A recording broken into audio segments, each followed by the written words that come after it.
You're watching News 24 Live. The World Health Organization has just released its global status report on road safety, and the numbers do not make for good reading, particularly for Africa and South Africa.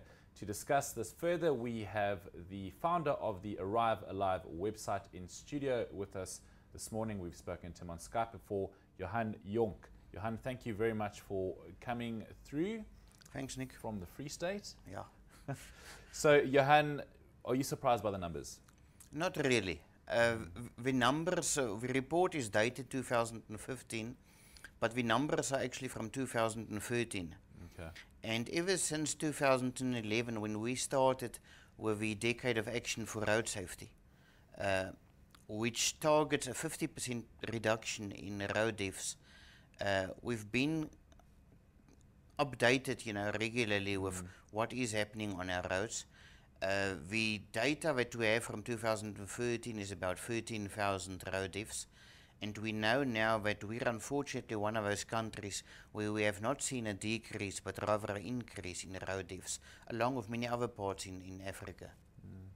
Now, Wheels 24 have got this report and Yes. very useful infographics as well, where you can sort of see the breakdown. But overall, 1.25 million people are killed globally each year in road traffic accidents, and it's the number one, I found this very interesting, number one cause of death for the age group between 15 and 29.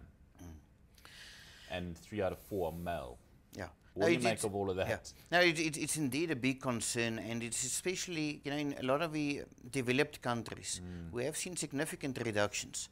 But the poorer and lower income countries have seen an increase in road deaths. And it is especially the more vulnerable road user groupings, such as pedestrians, cyclists and motorcyclists, where we see a big concern.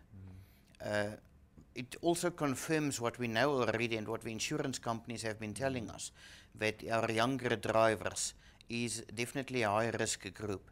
And there we look into factors such as drunk driving, such as speeding, reckless, illegal and unlawful behavior on the roads.